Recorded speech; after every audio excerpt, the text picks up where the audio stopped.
If Japan's earthquake and tsunami weren't disastrous enough, authorities are tonight having to confront a third potential catastrophe. Friday's quake plus several aftershocks triggered an explosion in a nuclear plant north of Tokyo, fueling fears of meltdowns in 2 reactors. As the Japanese government deals with a nuclear emergency, it's also mounting a mammoth relief effort following natural disasters almost beyond imagination. The official death toll is put at 900, but thousands are still missing or unaccounted for. The ABC's Hayden Cooper in Tokyo begins our coverage. The blast was seen and heard for kilometres. Reactor 1 at Japan's Fukushima nuclear power plant explodes, sending radioactive gas spewing skywards. Nuclear meltdown is the latest terrifying fear of the Japanese. Today, the precarious situation worsened. At the same plant, a second reactor overheated. Authorities are now pumping water into the stricken reactor, releasing radioactive steam to cool it down. This is a last-ditch method. This method is not recommended in the manual, but they're doing it because they realize that the alternative is to expose the core, let it melt, create a steam explosion which will blow the reactor apart. But even the nation's chief cabinet secretary openly concedes meltdown may have already happened. It must have happened inside the vent, so we can't confirm anything yet.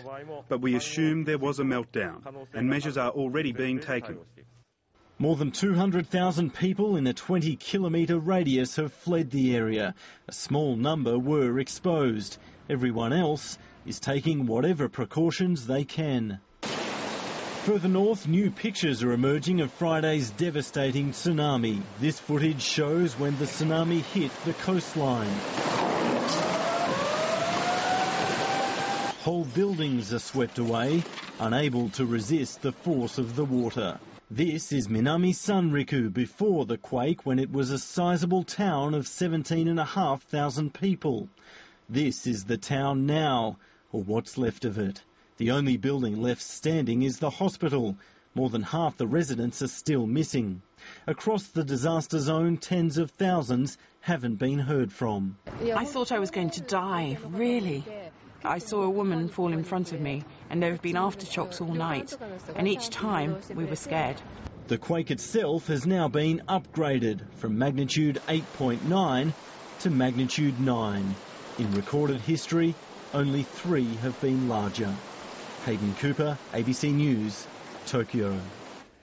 The situation at the crippled Fukushima nuclear reactor is moving quickly. Hayden Cooper in Tokyo has the latest. The precarious state of affairs at the Fukushima power plant has now become another major emergency for this nation to deal with. Late this afternoon, the chief government spokesman emerged to issue an ominous warning, and that is there could be another explosion at the nuclear power plant, this time in reactor number 3. The very real fear seems to be that the core of the reactor will continue to overheat, eventually melting down and spewing yet more radioactive waste into the sky. The government, however, maintains that if there is an explosion, the reactor will survive and it won't pose a threat to nearby residents. Many of them have already been evacuated. Hayden Cooper, ABC News, Tokyo.